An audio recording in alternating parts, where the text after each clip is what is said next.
नमस्कार। Welcome to Pisuka education. आज का हमारा टॉपिक है आवर कंट्री इंडिया।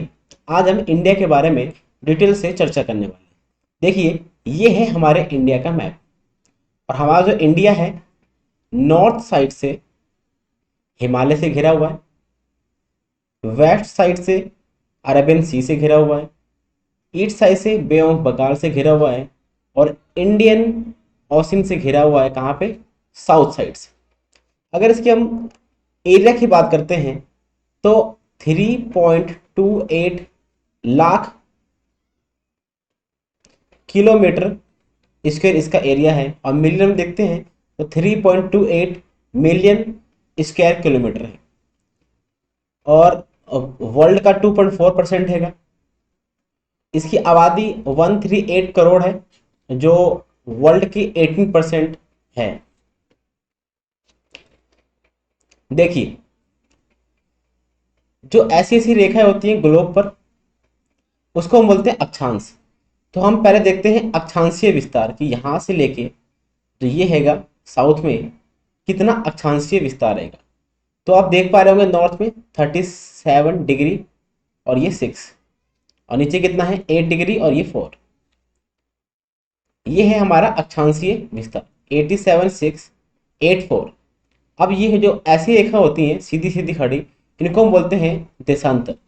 अब देखते हैं देशांतरीय विस्तार कितना है इनका। तो यहाँ पर आप देख पा रहे होंगे गुजरात में कितना है ये 68, 7 और 97 डिग्री और 25। ठीक है, देखिए जो ये हैगा नॉर्थ और ये हैगा साउथ। अगर यहाँ से इनकी दूरी देखें तो इनकी दूरी कितनी है 3,214 किलोमीटर, कन्याकुमारी से ऊपर जम्मू कश्मीर तक पूरा। और इधर हम देखते हैं ये हैगा गुजरात। गुजरात है कच्छ एरिया से लेके अरुणाचल प्रदेश तक। तो इनका अगर हम दूरी देखते हैं तो ये कितनी है 2,933 किलोमीटर। आप देख पा रहे होंगे जो ये नॉर्थ से साउथ हैगा इसका एरिया ज़्यादा है और जो ये ईस्ट से वेस्ट हैगा इसका एरिया कम है। अब बात करते हैं नॉर्थ ईस्ट वेस्ट। जो हमारा इंडिया है वो ग्लोब में किस डायरेक्शन में हैगा। देखिए, पहले ये होता है ईस्ट, ये है वेस्ट, नॉर्थ और ये साउथ। ठीक है, और इधर की बात करें या फिर इधर की बात करें तो इन दोनों में आपको नॉर्थ पहले लिखना है और नॉर्थ लिखने के बाद अगर इधर जा रहे हैं, कहाँ किस तरफ जा रहे हैं, वेस्ट की तरफ जा रहे हैं, तो यहाँ पे लिखना है आपको वेस्ट, नॉर्थ वेस्ट। और इधर जा रहे हैं, किसकी तरफ जा रहे हैं, ईस्ट की तरफ, तो यह जाएगा नॉर्थ ईस्ट। अगेन आपको ऐसे यहाँ पे करना है, ये साउथ हैगा तो यहाँ पे साउथ लिखना है पहले, आगे यहाँ पर भी साउथ लिखना है। वेस्ट की तरफ जा रहे हैं तो इसलिए साउथ वेस्ट, ईस्ट की तरफ जा रहे हैं तो साउथ ईस्ट। अब बात करते हैं इंडिया की। देखिए, ये हैगा इक्वेटर हमारा, ये इक्वेटर हैगा। इक्वेटर दो भागों में बांटता है, ये नॉर्दर्न हेमिस्फीयर, ये साउथर्न हेमिस्फीयर। तो आप इंडिया को देख पा रहे होंगे ये कहाँ पर रहेगा, इक्वेटर के नॉर्थ साउथ में हैगा। तो ये कौन सा हेमिस्फीयर हो गया, नॉर्दर्न हेमिस्फीयर। अब बात करते हैं ईस्ट में या वेस्ट में, तो ये तो ईस्ट हैगा और ये वेस्ट हैगा। तो आप देख पा रहे होंगे ये तो ईस्ट साइड में हैगा। तो इससे चलता है पता कि ग्लोब अगर हम देखते हैं तो जो इसमें इंडिया दिखेगा आपको वो कहाँ दिखेगा, ईस्ट साइड में और नॉर्दर्न हेमिस्फीयर में। बात करते हैं इंडिया के नेबर्स के बारे में, कौन कौन से पड़ोसी देश हैं। देखिए, इंडिया के दो तरह के पड़ोसी देश हैं। एक ऐसे पड़ोसी देश जो इंडिया से स्थल लगाते हैं और कुछ ऐसे हैं जो जल सीमा लगाते हैं। तो स्थल की बात करते हैं, सबसे पहले आप देख पा रहे होंगे पाकिस्तान हैगा, दूसरे पे अफगानिस्तान, ये बहुत छोटा सा एरिया लगाता है यहाँ पे, नेपाल, भूटान, बांग्लादेश, म्यांमार। ठीक है, कितने हो गए, 1 2 3 4 5 6। अब एक कौन सा बच गया, ये बच गया चाइना, ये हो गया हमारे साथ। तो अगर स्थल की बात करते हैं तो स्थल वाले कितने देश हो गए, 7। लेकिन आप यहाँ पर देख पा रहे होंगे श्रीलंका, ये कौन सी सीमा लगाता है हमसे, ये लगाता है जलीय सीमा और ये हमसे अलग हो जाता है थोड़ा सा। और यहाँ पे आप देख पा रहे होंगे मालदीव, ये भी जलीय सीमा लगाता है हमसे। तो ये दोनों भी हमारे क्या हैंगे, ये दोनों भी हमारे नेबर हैंगे। तो ये हो गया मालदीव और ये हो गया श्रीलंका, ये हमसे लगाते हैं जलीय सीमा। ठीक है, तो हमारे टोटल कितने पड़ोसी देश हैं, 9 हैंगे, इसमें से 7 जो हैं वो कौन से हैं? वो हैं स्थल लगाते हैं, और दो हैं जो क्या लगाते हैं? वो जल लगाते हैं, जलीय सीमाएं की। देखिए इंडिया की बात करते हैं। इंडिया एक विशाल देश हैगा। इसका प्रशासन चलाने के लिए हमने इसके कुछ टुकड़े कर रखे हैं जिन्हें हम राज्य बोलते हैं। इस समय वर्तमान समय में 28 राज्य हैं और 8 यूटी हैं, केंद्र शासित प्रदेश। जो राज्यों का निर्माण हुआ था वो भाषा के आधार पर हुआ था। ठीक है, अब बात कर लेते हैं यूटी की, केंद्र शासित प्रदेश की। तो इस समय कितने केंद्र शासित प्रदेश हैं? इस समय है 8 केंद्र शासित प्रदेश। तो बात कर लेते हैं कौन कौन से हैं। तो ये है हमारा जम्मू कश्मीर, लद्दाख, ये है दिल्ली, ये है चंडीगढ़। यहाँ पर हैंगे एक ये और एक ये।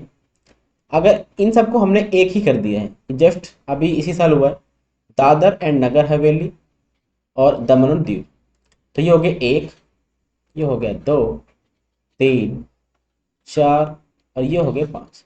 यहाँ पर लक्षद्वीप हैगा 6, पुदुचेरी 7, अंडमान एंड निकोबार द्वीप समूह, ये हो गए 8। टोटल हमारे कितने हो गए? 8। बात करते हैं पुदुचेरी की। देखिए जो पुदुचेरी है वो 4 जगह है। एक हैगा केरल में, तमिलनाडु में 2 हैं, और आंध्र प्रदेश में 1 हैगा। तो एक ये एरिया दिख रहा होगा आपको, ये भी पुदुचेरी का एरिया है। ये पुदुचेरी हैगा, 2 एरिया हो गए, ये भी और ये भी। तो ये तीन राज्य में 4 जगह पे पुदुचेरी हैं जो यूनियन टेरिटरीज हैं, केंद्र शासित प्रदेश है।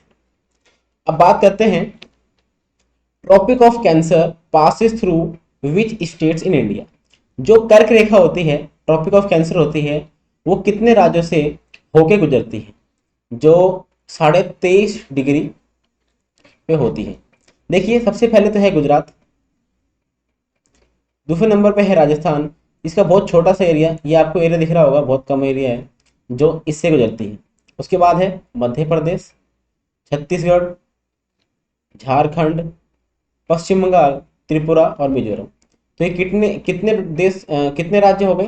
टोटल हो गए 8 राज्य। कौन कौन से? गुजरात, राजस्थान, मध्य प्रदेश, छत्तीसगढ़, झारखंड, पश्चिम बंगाल और त्रिपुरा और मिजोरम। बात करते हैं जो हमारा स्टैंडर्ड मेरिडियन हैगा, जो हमारा मानक समय हैगा इस समय, जिसको हमने 82 डिग्री और 5 ईस्ट को मान रखा है। ये दिख रहा होगा आपको,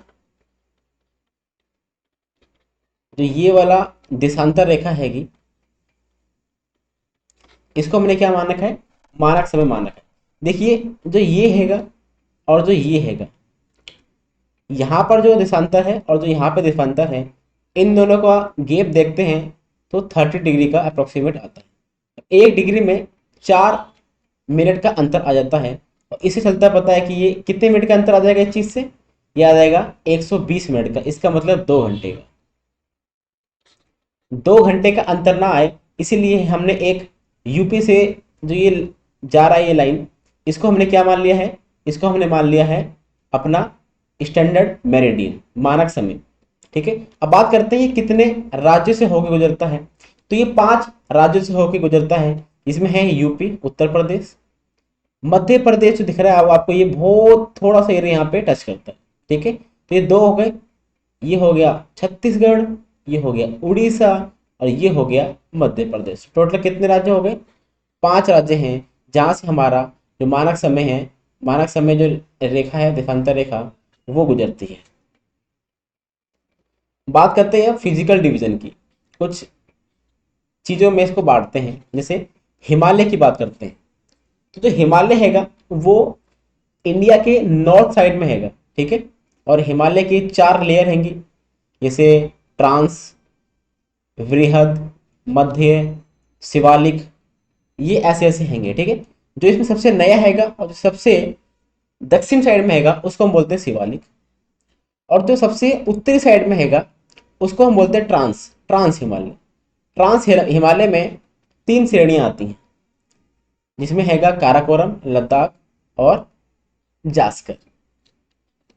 ठीक है, ये है हमारे हिमालय। बात करते हैं भारत का उत्तरी मैदान। भारत का उत्तरी मैदान देखिए अब बात करते हैं मैदान क्या होता है। देखिए मैदान वो होता है जहां पे बिल्कुल सीधी, अगर आप देखेंगे तो बिल्कुल सीधा आपको दिखाई देगा, एकदम चपटा सा स्थल होगा, उसको बोलते हैं मैदान। अब इनका निर्माण कैसे हुआ, देखिए जब नदियां ऊंचाई से बहती हुई आती हैं तो वहां से वो गाद वगैरह, मट्टी वगैरह वहां से लेके आती हैं, और उसके बाद वो नीचे आके जहाँ पे ढाल कम हो जाती है वहां पे उसको निक्षेपित कर देती हैं। इसी से मैदान का निर्माण होता है। देखिए जो मैदान होते हैं वो बहुत ज़्यादा उपजाऊ होते हैं और इनके ऊपर परतें बढ़ती ही रहती हैं, इसलिए ये उपजाऊ बने रहते हैं। तो आप ये एरिया देख पा रहे होंगे, ये एरिया कैसा हैगा, ये एरिया उपजाऊ हैगा। ये वाला एरिया तो उपजाऊ नहीं है, यहाँ पे तो रेगिस्तान हैगा। बट जो ये आपको एरिया दिख रहा है ये उपजाऊ हैगा। और किस लिए उपजाऊ है, देखिए यहाँ से सिंधु नदी बहती है और यहीं से इसकी सहायक नदियाँ हैं बहुत सारी, झेलम, चिनाब, रावी, सतलुज, ये सारी। और यहाँ से हमारी आ जाती है यमुना नदी, यहाँ से आ जाती है हमारी गंगा नदी, और यहीं से आ जाती है ब्रह्मपुत्र नदी। तो इनके द्वारा जो भी निछालन होता है, निक्षेपण होता है, उसके द्वारा जो मैदान बनता है वो बहुत ज़्यादा क्या होता है, उपजाऊ होता है। तो ये जो एरिया हैगा भारत का उत्तरी मैदान, इसलिए किस लिए बोलते हैं इसको उत्तरी मैदान, क्योंकि ये उत्तर साइड में हैगा, इसीलिए इसको उत्तरी मैदान बोलते हैं। देखिए अगर हम रहने की बात करें तो हिमालय की बात करें, पर्वतीय एरिया की बात करें, तो वहाँ पे निवास करना कठिन होता है, वहाँ का वातावरण चेंज होता है। जैसे आप देख पा रहे होंगे, जैसे ये हैगा, ये क्या है, एक पर्वत हैगा। जैसे जैसे आप पर्वत के ऊपर जाएंगे वहाँ पे जो आपका एटमोसफेयर है वो चेंज होता रहेगा, ऑक्सीजन लेवल घटता रहेगा, ठीक है। इसीलिए वहाँ पे निवास करना बहुत मुश्किल हो जाता है as compare to this area, ठीक है। तो इस एरिया में निवास करना ईजी हो जाता है एज कंपेयर टू इस हिमालय वाले एरिया से। इसीलिए अगर आप आबादी देखेंगे तो इस एरिया में आबादी भी ज़्यादा है, क्योंकि यहाँ पे निवास करना ईजी है। और यहाँ पे अगर आप बात करते हैं उत्तर प्रदेश की, तो यहाँ की जनसंख्या आप जानते ही हैं बहुत ज़्यादा है, ठीक है। बिहार की भी जनसंख्या बहुत ज़्यादा है। तो बस इसी को बोलते हैं उत्तरी मैदान। बात करते हैं भारतीय महामरुस्थल की। देखिए भारत का ये हैगा एरिया जो राजस्थान में पड़ता है, इसको हम बोलते हैं थार मरुस्थल। लेकिन ये जो थोड़ा सा एरिया हैगा इसका, वो पाकिस्तान में भी चला गया है, और पाकिस्तान वाले लोग इसको बोलते हैं चोलिस्तान, चोलिस्तान, ठीक है। क्या बोलते हैं, चोलिस्तान। और हम बोलते हैं थार, हम बोलते हैं थार, वो क्या बोलते हैं, चोलिस्तान, ठीक है। ये जो एरिया है ये उपजाऊ नहीं है, क्योंकि यहाँ पे रेते जो लेयर बनी हुई है, रेत की लेयर बनी हुई है, उसके ऊपर फसलें उगाना तो संभव नहीं है। या इस एरिया में बारिश भी बहुत कम मात्रा में होती है, इसीलिए यहाँ पे सूखे और पानी की बहुत किल्लत है। तो ये है हमारा भारतीय महामरुस्थल। यहाँ पे वनस्पति, पेड़ और जो जानवर वगैरह हैं ये भी हमें ज़्यादा मात्रा में नहीं देखने को मिलते हैं। बात करते हैं प्रायद्वीपीय पठार। तो पठार तो हम बाद में देखते हैं, पहले देखते हैं प्रायद्वीप क्या होता है।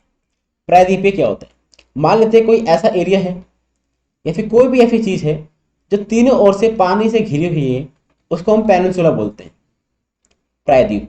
ये भी तीनों ओर से घिरा हुआ है, इसलिए इसको क्या बोलते हैं, प्रायद्वीप बोलते हैं। देखिए इंडिया का नक्शा जो है दिख रहा है आपको, इधर हैगा अरब सागर, इधर है बंगाल की खाड़ी, और नीचे है हिंद महासागर। तो ये तीनों ओर से आप देख पा रहे होंगे ये किस चीज से घिरा हुआ है, पानी से घिरा हुआ है, इसीलिए क्या हो गया, ये प्रायद्वीप हो गया, ठीक है। और आप देख पा रहे होंगे इस जगह पे ज्यादा मात्रा में क्या है, पठार, इसीलिए हम बोलते हैं प्रायद्वीपीय पठार। देखिए जो प्रायद्वीपीय पठार होते हैं वो ऊबड़ खाबड़ होते हैं ज़्यादा, और इनसे हमें कोयला, जो भी चीज़ें होती हैं ईंधन के रूप में मिलते हैं हमें ज़्यादा इन मात्रा में। और ये जो है ये बने कैसे हैं, It's time for bed. देखिए जब आपको ये एरिया दिख रहे हैं, प्रायद्वीपीय पठार, इसको बोलते हैं, ये एरिया बाद में ऐड हुआ है इंडिया में। जो ये आपको एरिया दिख रहा है, ये एरिया बाद में ऐड हुआ है। जब ये खिसक के ऊपर आया है तो यहाँ पे इस एरिया पे, जो मैं अभी ड्रॉ कर रहा हूँ इस एरिया को, जो ये एरिया हैगा, इस एरिया पे टक्कर हुई थी, जिसकी वजह से यहाँ पे ज्वालामुखी विस्फोट हुआ था, जिस कारण से इसमें जो ज्वालामुखी विस्फोट से जो लावा निकला वो बहुत दूर तक फैला और फैलता गया, और उसके बाद इसकी लेयर बनती गई, जिससे इन पठार का क्या हुआ, निर्माण हुआ है। ठीक है,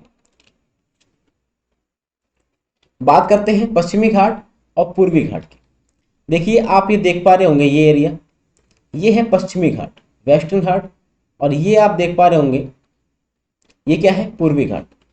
ये एक तरह के पर्वत हैं, पर्वत श्रृंखला हैं, बहुत लंबी हैं। आप इसको देख पा रहे होंगे पश्चिमी घाट को, ये निरंतर है, यहाँ से चालू होके यहाँ तक गई है।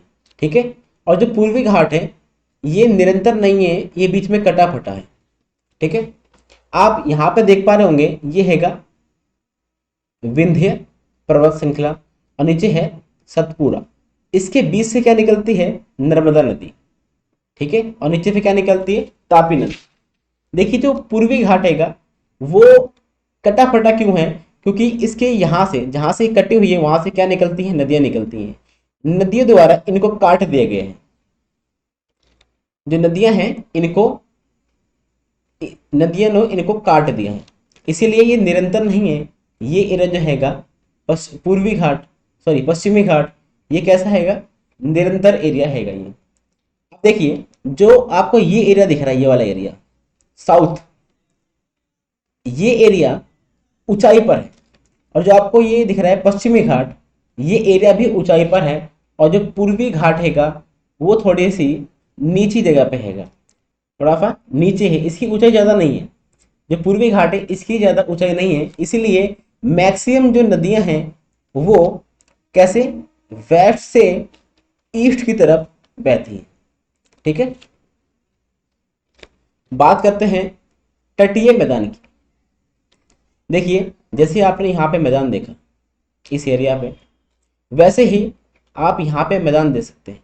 जितनी भी नदियाँ हैं यहाँ पर आके अपना डेल्टा बनाती हैं, और यहाँ पर इस एरिया पे आप देख पा रहे होंगे जो ये हैगा तटीय मैदान पश्चिमी घाट का, इस एरिया में ज़्यादा मात्रा में बारिश होती है, इसीलिए ये एरिया मैदान बन गया है।